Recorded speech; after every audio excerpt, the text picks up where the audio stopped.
Hello guys, हार्दिक स्वागत गर्न चाहन्छु टेक्निकल थिङ्कमा। सदा आज पनि मैले विशेष भिडियो ल्याएर उपस्थित भइसकेको छु। यो मेरो हातमा रेडमीको मोबाइल रहेको छ, रेडमी 9T।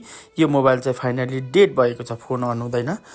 यो मोबाइल मैले अलरेडी सबै खोलिसकेको छु। अब यो म मदरबोर्डलाई बाहिर निकालेर आज म यो मोबाइललाई फाइन आउट गर्दैछु। ओके, यो मदरबोर्ड मैले बाहिर निकालेँ। यहाँनिर हामीले सानो यो प्लेट छ, यो प्लेटलाई चाहिँ हामीले रिमुभ गर्नुपर्ने हुन्छ। हट गनको माध्यमबाट यसलाई उक्काउनु पर्ने हुन्छ। यो भित्र आइसी छ, त्यो चाहिँ हामीले बनाउनु पर्ने हुन्छ।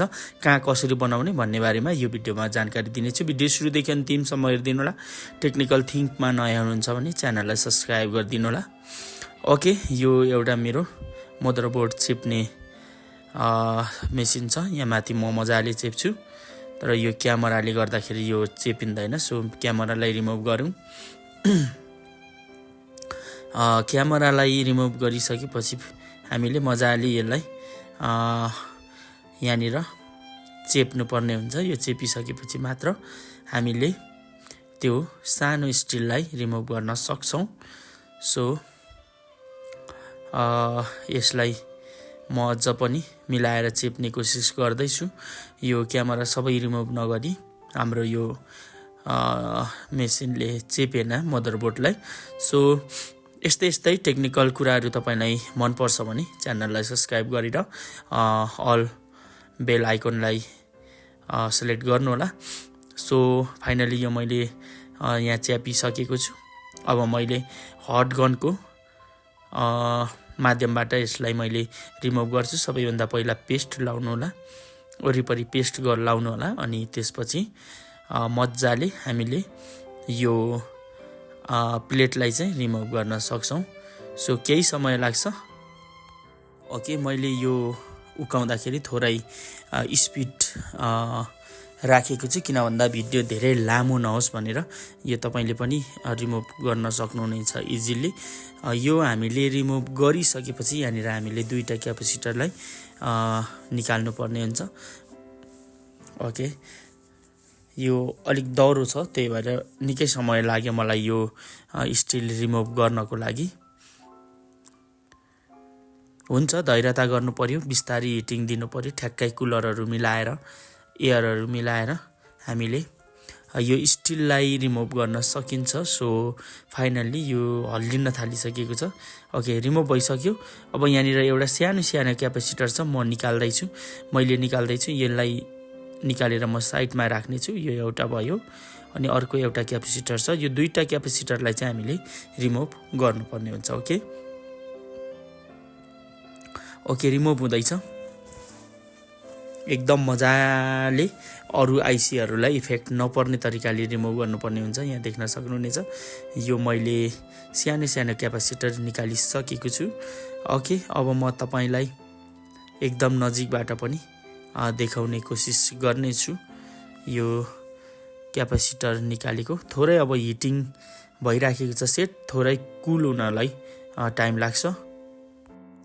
अहिले भने हाम्रो यो मदरबोर्ड थोरै सेलिसकेको छ। ओके, मैले यो क्यापेसिटर निकालिसकेको छु गाइज है। अब मोबाइल चाहिँ चल्छ या चल्दैन भनेर म तपाईँलाई देखाइहाल्नेछु। यहाँनिर देख्न सक्नुहुनेछ सानो क्यापेसिटर दुईवटा रिमुभ गऱ्यौँ। यो साइडको एउटा र यो साइडको एउटा गरेर दुईवटा मैले क्यापेसिटर रिमुभ गरेँ। अब यसलाई म मदरबोर्डलाई चाहिँ फाइनल्ली सेटअप गर्नेछु, अनि मोबाइललाई एकचोटि हामीले मजाले चेक गर्नुपर्ने हुन्छ। ओके, ब्याट्री कनेक्टर लगाएँ। अब म अन गरेर हेर्छु मोबाइल अन हुन्छ हुन्न। Okay, finally guys mobile on हुने जस्तो देखियो। सो ब्याट्री लो रहेछ, मोबाइललाई थोरै ब्याट्री चार्ज गर्नुपर्ने हुन्छ। ओके, रेडमी देखिसक्नु भएको छ, मोबाइल फाइनली डन भइसकेको छ। यति सानो कुराले गर्दाखेरि हाम्रो मोबाइलहरू डेड भएको हुन्छ। यसरी हामीले रिमुभ गर्नुपर्ने हुन्छ। यो चाहिँ रेडमी 9T है। ओके, अब म फाइनली मोबाइललाई अन गर्दैछु। फोन अन भयो। ओके, मोबाइल चाहिँ लगभग अन हुन लागेको छ। एकदम मजाले मोबाइल डन भइसकेको छ, देख्न सक्नुहुनेछ। वाउ, यो तरिकाले तपाईँले रेडमीको 90 डेढ छ मोबाइल, अथवा बेला मौका फोन खुल्छ अनि चाहिँ स्विच अफ भएर फेरि अन हुँदैन भने यो तरिकाले तपाईँले फोनलाई फाइन आउट गर्न सक्नुहुनेछ।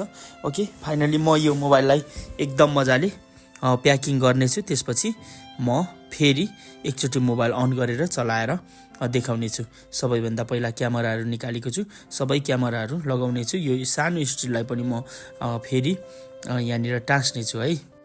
भिडियोलाई मैले फेरि पनि स्पिड गरेको छु, किन भन्दा भिडियो त्यति लामो नहोस् भनेर। तपाईँले पनि फाइनली सबै यो तरिकाले मोबाइल फाइनल गरिसक्नुभयो भने तपाईँले पनि इजिली मोबाइललाई चाहिँ प्याकिङ गर्न सक्नुहुनेछ।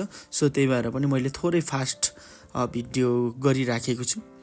भिडियो के कस्तो लाग्यो तपाईँलाई प्रतिक्रिया दिनुहोला, कमेन्ट गर्नुहोला। केही कमजोरी भयो भने मलाई भन्नुहोला। सो म पनि अलिकति सुध्रिने मौका पाउनेछु, अथवा केमा परिवर्तन गर्नुपर्ने त्यो कुराहरू मैले पनि यहाँनिर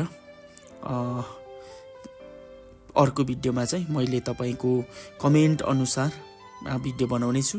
सो सबै क्यामेराहरू फिटिङ गर्नुहोला मजाले। यो तलमाथि नभई क्यामेरा ट्याक ट्याक आफ्नो आफ्नो साइडको क्यामेरालाई जोइन गर्नुहोला। सो अनि त्यसपछि हामी मोबाइललाई फटाफट प्याक गरिसकेपछि मोबाइल फाइनल्ली चल्छ है। ओके, यो मदरबोर्डलाई पनि मैले सेटअप गरिसकेँ। अब यसको ब्याक प्यानललाई टक्कसँगले लगाउनु पर्ने हुन्छ। स्क्रुहरू एकदम मजाले लगाउनु होला। यो मोबाइलको फिङ्गर प्रिन्ट अलरेडी छिनिसकेको रहेछ। सो फिङ्गर प्रिन्ट चाहिँ हामीले यहाँनिर जोइन गऱ्यौँ। सो मैले स्क्रु लगाउँदैछु। ओके, भिडियो को क्वालिटी के कस्तो लाग्छ कमेन्ट गर्नुहोला। त्यही हो, मोबाइल रिपेयरिङ गर्नको लागि अलिकति मेहनत चाहिन्छ, मेहनत गर्नै पर्ने हुन्छ। कता के भएको छ सबै फल्टहरू चाहिँ हामीले पत्ता लगाउनु पर्ने हुन्छ। देख्न सक्नुहुनेछ मोबाइल फाइनल्ली भइसकेको छ। तपाईँलाई भिडियो कस्तो लाग्यो मन पर्यो भने लाइक, कमेन्ट अनि सेयर गरिदिनु होला। टेक्निकल थिङ्कमा नयाँ हुनुहुन्छ भने च्यानललाई सब्सक्राइब गरिदिनु होला।